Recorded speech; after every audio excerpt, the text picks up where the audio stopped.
Estamos ao vivo. E aí, meus amores, tudo bom com vocês? Como é que vocês estão? Parei para responder as caixinhas e há muita pergunta muito boa nessa caixinha que precisa de desenvolvimento, né? Não dá pra gente simplesmente vou responder e jogar ali, né? Como é que vocês estão? Sabadão. Então, eu parei para responder já há alguns dias que eu venho recebendo perguntas acerca de interpretação de texto e de falta de compreensão daquilo que lê, né? Quando a gente fala de estudar uma língua, é importante a gente entender que o estudo da língua não é aquilo que a escola nos apresentou, né? Quando a gente está no processo de alfabetização, a gente entra no universo de compreensão de um povo. Já parou para pensar que quem fala russo não tem contato, não tem possibilidade de lidar, de conviver e de interagir em sua totalidade com quem fala espanhol, se um não conhecer a língua do outro? A língua é o nosso portal para os semelhantes. Na Bíblia a gente vê isso em Babel, né? Então, estudar uma língua não é só aprender o conjunto de códigos que há naquela língua, não é só aprender o conjunto de regras ortográficas que regem aquela língua. Estudar uma língua é, sobretudo, dominar a capacidade total de comunicação. Se eu precisar me comunicar, se um dia, Deus o livre, eu perder a minha voz, eu posso só escrever, eu vou me comunicar em língua portuguesa só escrevendo. Um dia, se eu ficar deficiente visual, se eu ficar cega, eu posso também escrever ou eu posso falar e me comunicar. O certo é que quando você estuda uma língua, você não está ali só memorizando aqueles códigos, você está desenvolvendo a sua própria capacidade de se comunicar com as pessoas da melhor maneira possível, da maneira mais clara, concisa, correta possível. E você está provando ao estudar essa língua que você é um cidadão exemplar. Porque quando você nasce num país, você herda uma língua. A língua que aquele país fala é um traço cultural que você acaba absorvendo porque você é cidadão daquele país. No momento em que eu nasço no Brasil, país que tem como língua falada a língua portuguesa, e eu não me adono da língua portuguesa em sua totalidade para ler, para escrever e entender, eu falhei como cidadão. Eu falhei como cidadão brasileiro. Porque é obrigação de todo cidadão brasileiro dominar todos os códigos possíveis para que, se ele precisar, ele tenha a capacidade de falar, de entender, de escrever, etc. Então, para a gente entender, Lorena, eu leio e não entendo. Como é que eu faço para melhorar? A gente precisa primeiro ir à raiz desse problema, que geralmente, pela minha experiência, tem duas causas primordiais. A primeira delas é sim uma lacuna bizarra, gigante, grotesca de gramática. A gente não conhece a ordem da frase, a gente não sabe por que sujeito vem antes, por que sujeito é sujeito, por que predicado é predicado, por que um verbo precisa de uma preposição para fazer o sentido, por que eu preciso das conjunções para ligar as orações, o que os advérbios podem fazer na frase, o que eles mudam quando eles são inseridos numa frase. Então, quando a gente estuda ali, com 6, 7 anos, a gente começa a estudar o que é um substantivo, o que é um adjetivo, o que é um advérbio, a gente começa a ter capacidade de dominar um conjunto de códigos para mais tarde a gente conseguir ler e se comunicar com os nossos semelhantes compatriotas da mesma língua. E se isso não é bem feito, a gente fica com essa lacuna para sempre. Pode ser reduzido? Pode, o dano diminui bastante. Mas você vai ser sempre uma pessoa com deficiência de compreensão. Preste atenção. Quando você diz para mim, eu leio e não entendo, isso não é só ler, isso é, sobretudo, neurológico. Quando a gente fala da gravidade da educação e da alfabetização, tem mãe que ainda não acordou.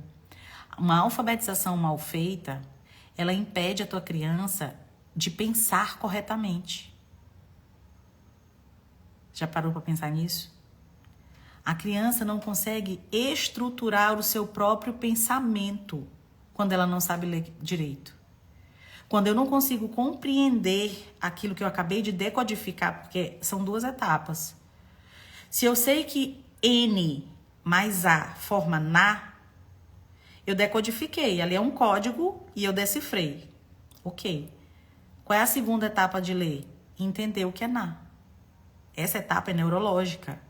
É uma etapa que é um circuito muito maior do que só decodificar.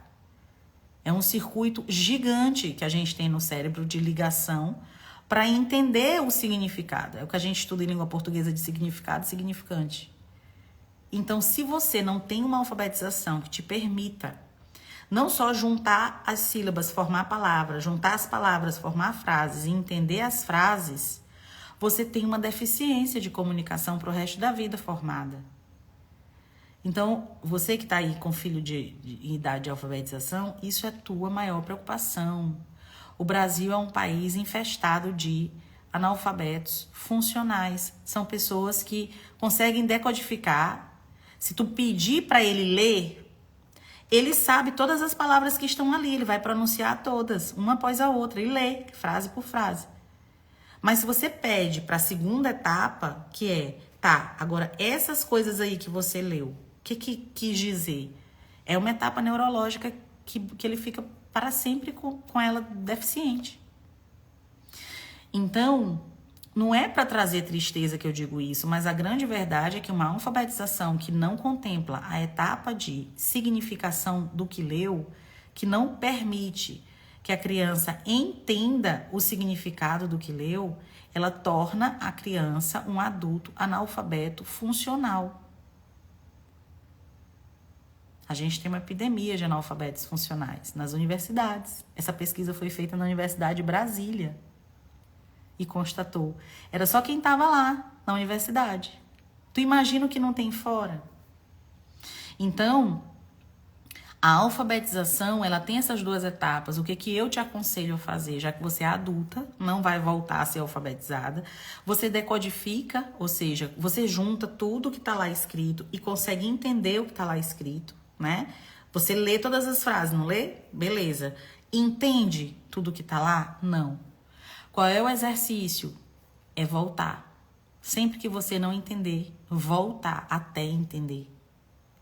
E geralmente quando você faz esse caminho de volta, você usa o dicionário, né? A gente perdeu o hábito de usar dicionários. E isso foi proposital, porque a pessoa que tem um vocabulário reduzido, ela tem uma lista de palavras que ela sabe o que significam reduzidas. Se ela tem uma lista de palavras que ela sabe o que significam reduzidas, na hora que ela se deparar com uma palavra que não está na lista dela, ela vai ficar sem entender o todo por conta dessa lacuna de palavras que ela não tem no arcabouço de vocabulário dela.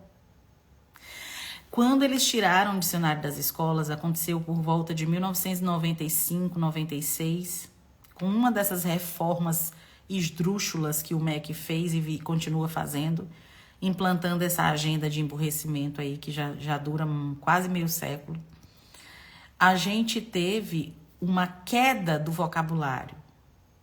O vocabulário está diretamente ligado ao hábito de ler, mais o hábito de pesquisar significado de palavras, que era uma atividade que quem nasceu aí nos anos 80 ainda chegou a fazer nas escolas ou em casa.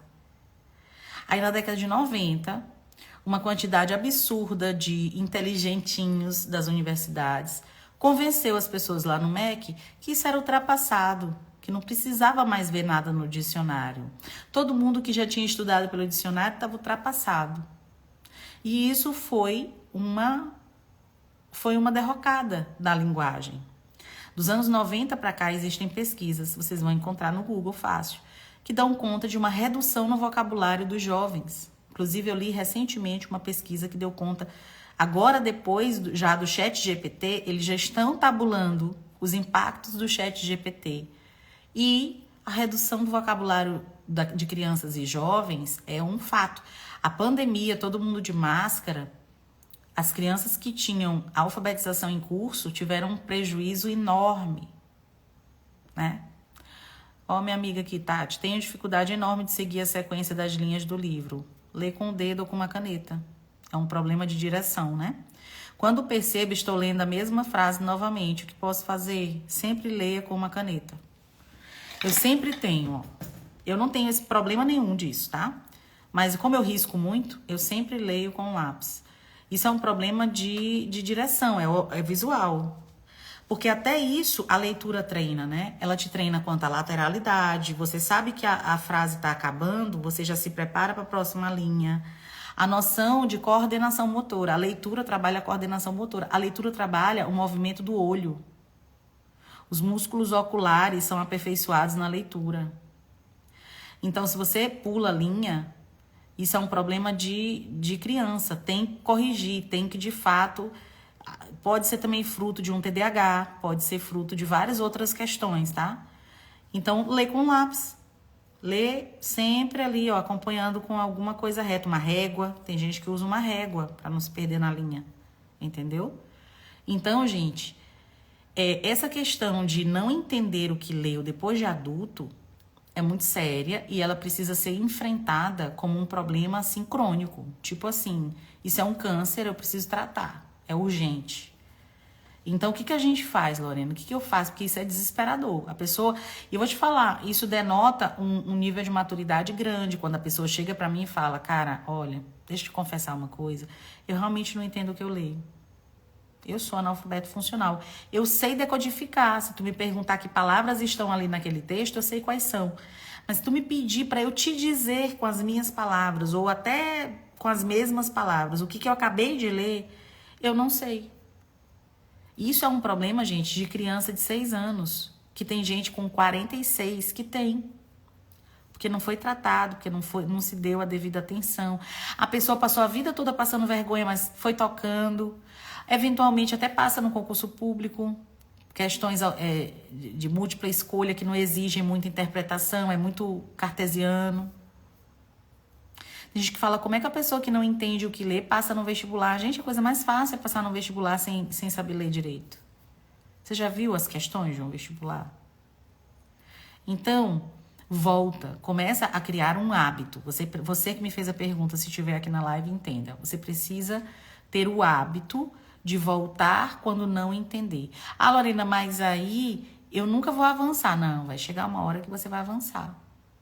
Vai chegar uma hora que você vai avançar. Demora muitas vezes. Você vai ler a mesma página 2, 3 vezes. Qual o maior desafio disso? É que você tem que ter paciência consigo mesmo. A maioria dos adultos não tem paciência, nem com as crianças e nem com elas mesmas, né? Então volta. Esse exercício de voltar é necessário. Eu conheço muito, ao longo da minha vida, gente, eu já passei trabalho, eu já vi menino que leu livro de 100 e tantas páginas e não entendeu nada da história. Mas ele leu. Ele não entendeu. Então tem que voltar. Você precisa ajudar, ir fazendo perguntas. É assim. É um trabalho que se faz com criança de 6 anos. Né? Ah, e se for a criança, faz a mesma coisa. Vamos ler palavra por palavra. Se tiver ali alguma palavra que a criança não entende, busca no dicionário o significado da palavra, depois volta, pega um sinônimo mais fácil, coloca no lugar daquela palavra e segue para ver se com um sinônimo a pessoa entende melhor, certo? E você volta.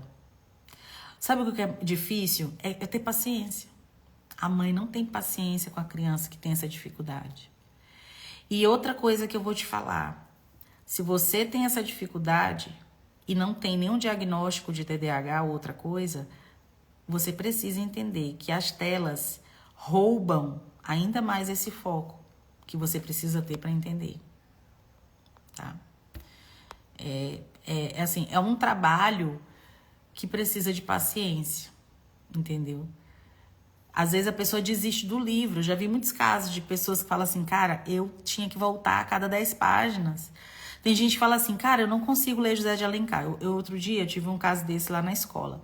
Um aluno, a gente estava lendo Senhora, e o aluno falou assim, tia, eu li, mas eu vou te contar, eu não entendi muita coisa que ele escreveu. Eu falei, como assim? Ah, ele usava uns termos para falar para falar da festa, para falar da roupa, para falar do salão, para falar do lugar, para falar da casa. E eu pulava. Essas partes que ele começava a descrever com umas palavras que eu não entendo, tia, eu pulava. Eu falei, vem cá, tu praticamente passou a obra toda pulando, porque o Alencar, ele é altamente descritivo. Eu pulei bastante, mas eu entendi a história, tia. Eu sei o que aconteceu com eles no final. Será? E aí fui testar e vi que não, ele não tinha entendido. Por exemplo, ele não tinha entendido o que motivou esqueci o nome dela agora, a se casar com Seixas. Ele não tinha entendido, a Aurélia, se casar com Seixas. Ele não entendeu, mas por que ela casou com ele se ele rejeitou ela odiava ele?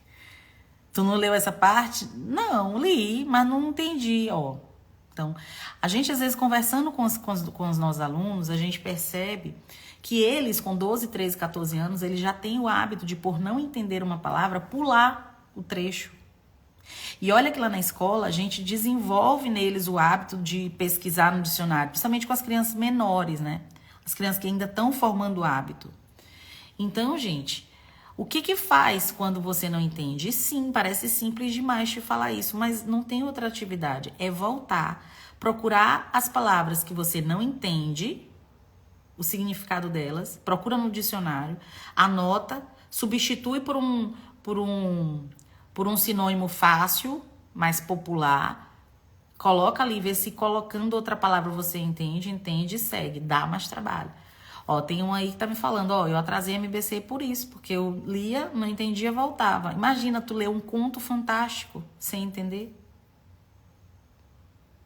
O que lê deve ser uma tortura, não é? Então, esse exercício é um exercício de formiguinha, é palavra a palavra da frase, garantindo que você entendeu palavra a palavra para seguir para a próxima, tá? Lorena, o que fazer quando não consegue reter na memória o que foi lido? Não consegue reter? E como é que sabe que não consegue reter? O que exatamente você consegue reter? Veja, a nossa memória, eu vou falar muito disso na comunidade, tá? Eu tenho uma aula linda sobre memória, memorização. Eu preparei, inclusive, uns slides, porque carece de um pouco de ciência. A memória é uma habilidade, tá? Ela é uma habilidade. Ela não é só uma área do cérebro. Ela é uma habilidade consciente. Eu tenho consciência de que eu vou guardar aquilo. Vou explicar melhor na comunidade, mas aqui por fora, né? Por alto. Então, eu não consigo memorizar. Se você não consegue memorizar, ou você tem uma deficiência mental, que sim, pode acontecer, não memorizar, ou você não entendeu o que é memorizar, porque você vai memorizar alguma coisa. Você não pode não memorizar o todo. E aí uma boa dica é sempre riscar. O nosso cérebro, quando ele está escrevendo, ele tem áreas importantes para a memória que são ativadas. É por isso que se diz que a melhor forma de estudar é sempre fazendo anotações. Dizem que devemos ler o mesmo livro depois de um tempo curto para fixar o máximo do assunto. Verdade, professora? Não necessariamente. Não necessariamente. Na verdade, assim, vamos lá, o mecanismo de revisão.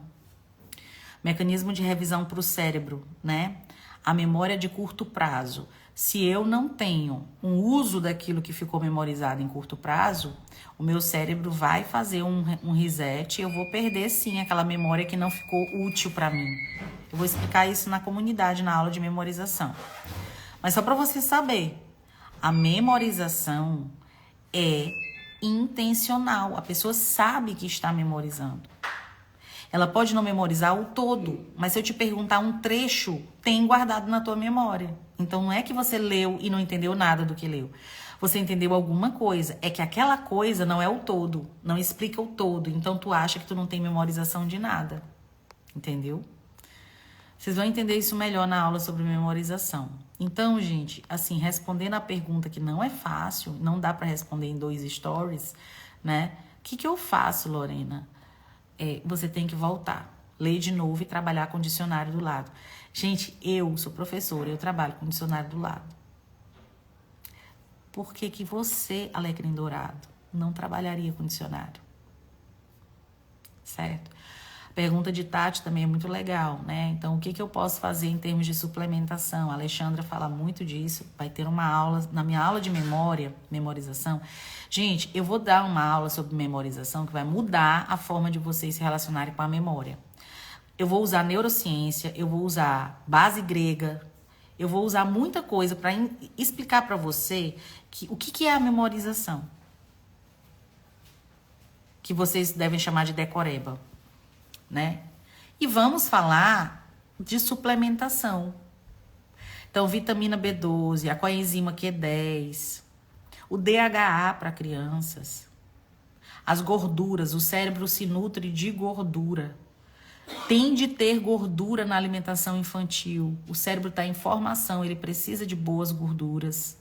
Nós precisamos, como adultos, cuidar do nosso colesterol.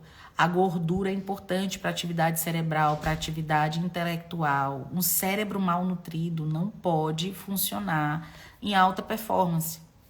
Então, nós vamos falar lá na comunidade sobre alimentação e suplementação. A Alexandra vai ter umas aulas lá dentro da comunidade para falar disso. A suplementação específica para foco, concentração. Quais são os exames que você pode fazer para medir como está a sua capacidade de memorização, você sabe? Um médico mais atencioso, ele consegue detectar quando você está com deficiência de nutrientes ou de vitaminas ou de qualquer que seja o composto que favorecem a atividade cerebral. Entendeu? Isso não é falado, mas isso é um absurdo, gente. A gente tem criança aí com colesterol desregulado por conta de uma alimentação porca. E a mãe quer que a criança memorize. Não vai, amor. Tu não dá gordura pro teu filho. O cérebro do teu filho tá pedindo arrego. Né? Então, assim, a memória que não é desenvolvida desde a infância, quando adulto, dá mais trabalho. Né? Será que a falta de certos nutrientes pode atrapalhar na interpretação de texto? Ela pode atrapalhar no funcionamento do cérebro, na retenção, sim. A falta de alguns nutrientes... Gente, a falta de alguns nutrientes pode causar uma série de sintomas.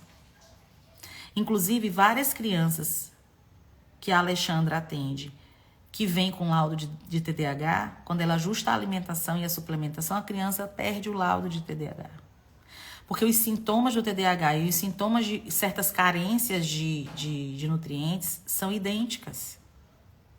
Os sintomas de autismo, alguns dos sintomas de autismo e os sintomas de deficiência nutricional e de parasita e de uma série de outras questões de intoxicação com metais pesados existem.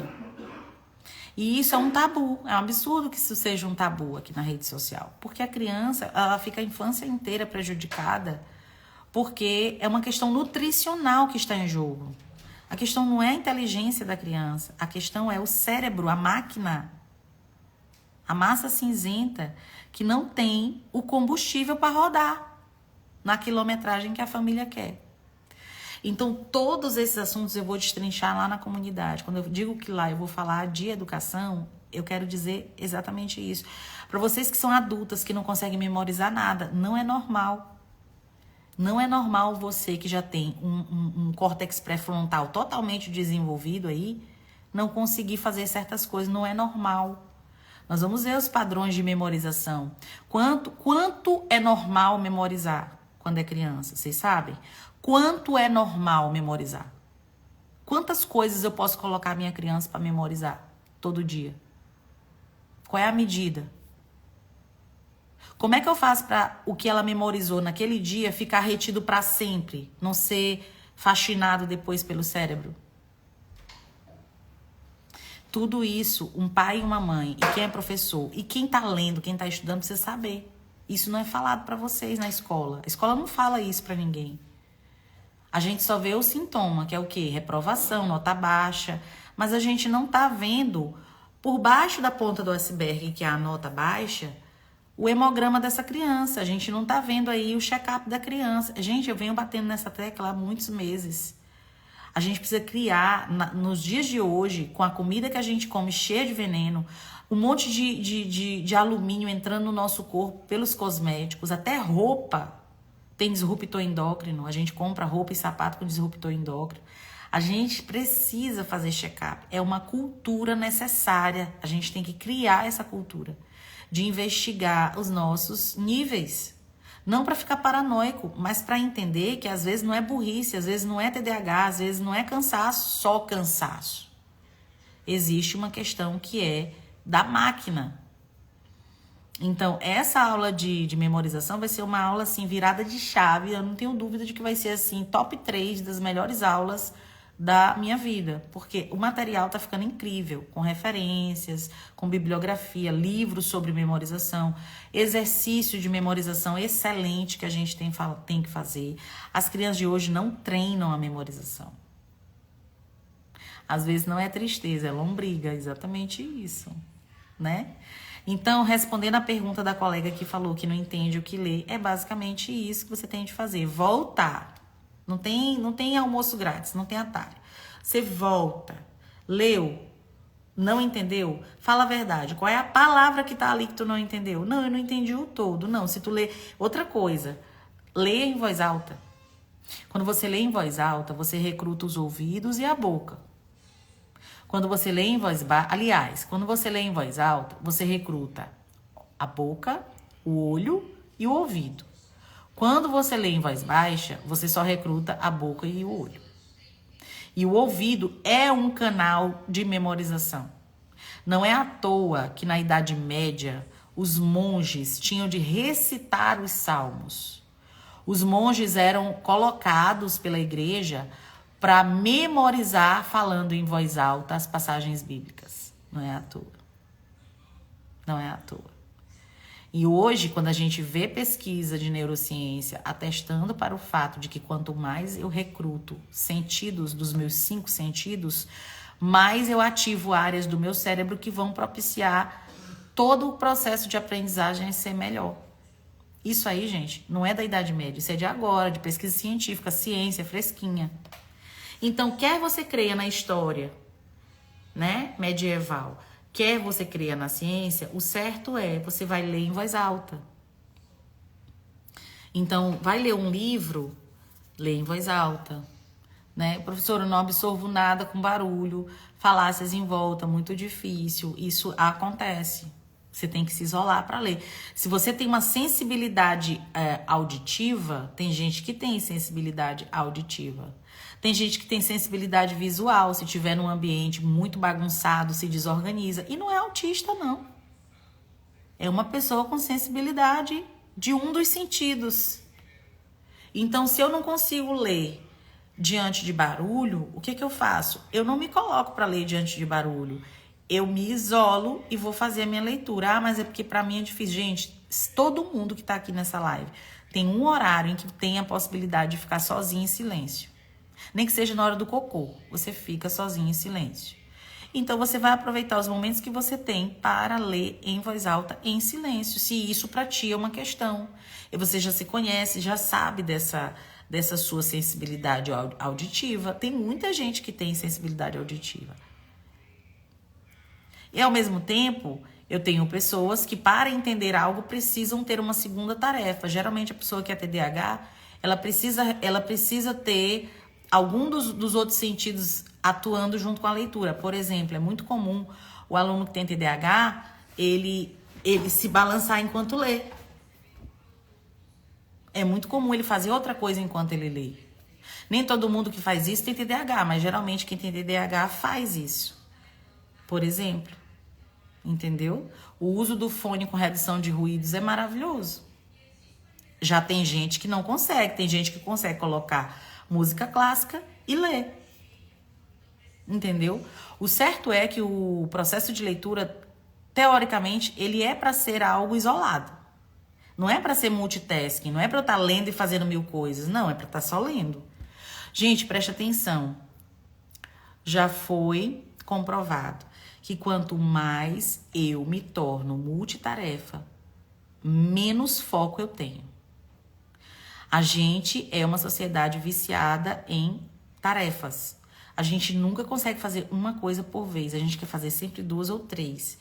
E vocês estão vendo a epidemia de gente com sensibilidade sensorial, a epidemia de gente desorganizada do cérebro? Você desorganiza o seu cérebro quando você coloca ele para fazer 3 coisas que exigem igualmente atenção. Então tem gente que está provocando essa sensibilidade no seu próprio cérebro, porque criou um hábito de fazer 3 coisas que exigem atenção. Sabe esse negócio de não dirija usando o celular? Parece um clichê, mas é que isso é um exemplo muito palpável do que eu quero dizer. Você tem 2 coisas que exigem extrema atenção e elas concorrem entre si. Também vou mostrar, vai ter uma aula na comunidade acerca de como desenvolver a atenção. Uma aula um pouco mais profunda, com pesquisas científicas mostrando como é que a gente tem a atenção, qual é o mecanismo de atenção no cérebro, qual é a quantidade de minutos que a gente precisa para atingir essa atenção, dependendo da idade, tudo isso, tecnicamente falando, eu vou fornecer essas informações para você entender. A gente vai fazer um teste de atenção lá, que eu tenho certeza que ninguém vai passar, ninguém, nem eu, porque a gente está desatento, nós somos uma sociedade desatenta. A gente caminha no shopping respondendo mensagem de WhatsApp. A nossa lateralidade é tudo que nós temos enquanto nós fazemos alguma coisa. Então, como que você quer ler e fazer outra coisa e conseguir absorver? Tem 2 coisas concorrendo pela tua memória. Tudo que a gente faz vai concorrer pela memória. A memória vai, a gente vai memorizar coisas ao longo do dia, não é? Você chega no fim do dia, você não percebe que você memorizou várias coisas que aconteceram, pronto. Mas várias coisas você não memorizou. Então, o teu cérebro, ele tem concorrência para poder guardar na memória. Se eu tenho 3 coisas acontecendo, eu tenho uma música tocando, eu tenho não sei quem conversando, eu tenho a leitura para fazer e eu tenho a sensibilidade auditiva, claro que eu vou perder várias coisas do que eu li. Porque naquele momento, meu cérebro estava concorrendo entre entender o que o fulaninho está fazendo aqui do lado e ler. Entendeu? Sonhar com o que leu no livro é sinal de que foi memorizado? É. Ficou na tua memória. A cena pintada pelo teu cérebro enquanto você lia, ficou no teu cérebro. Ao ponto de você liberar num sonho. Então, gente, assim, não entender um texto é basicamente não entender as palavras e a ordem e a sequência desse texto. Um conselho número 1, ler devagar e em voz alta. Conselho número 2, sempre que não entender, volta a reler. Continua sem entender, lista, grifa quais são as palavras difíceis ou as palavras que você não sabe muito bem o que significam. Procure no dicionário o significado, substitua essa palavra por um sinônimo fácil e siga lendo. É por isso que muita gente lê riscando, porque você vai riscando, aquilo vai favorecer a memorização. Tá bom? Abri uma live 11 horas da noite de um sábado sem avisar ninguém, só para responder a essa pergunta que não era fácil para responder em stories. Tá bom, gente? Vou tentar salvar essa live lá no perfil, tá? Um beijo. Amanhã a gente tem um encontro, tá? Amanhã 9h07 eu vou entrar ao vivo com o Antônio numa live, aula 4 da Jornada da Poesia. A gente vai falar de um assunto que com certeza vocês vão amar, tá bom? Amanhã, 9h07 da noite, encontro marcado. Aula 4. E vai ter o sorteio, tá? Amanhã tem o sorteio de um livro. Um dos livros da MBC Poesia a gente vai mostrar amanhã. Em primeira mão, porque ele vai ser sorteado. Tá bom? Muito obrigada aí pelas felicitações de Dia das Mães. Já ganhei presente, já ganhei flores. Meu Dia das Mães já começou hoje. Foi para isso que eu parei. Um beijo. Deus abençoe.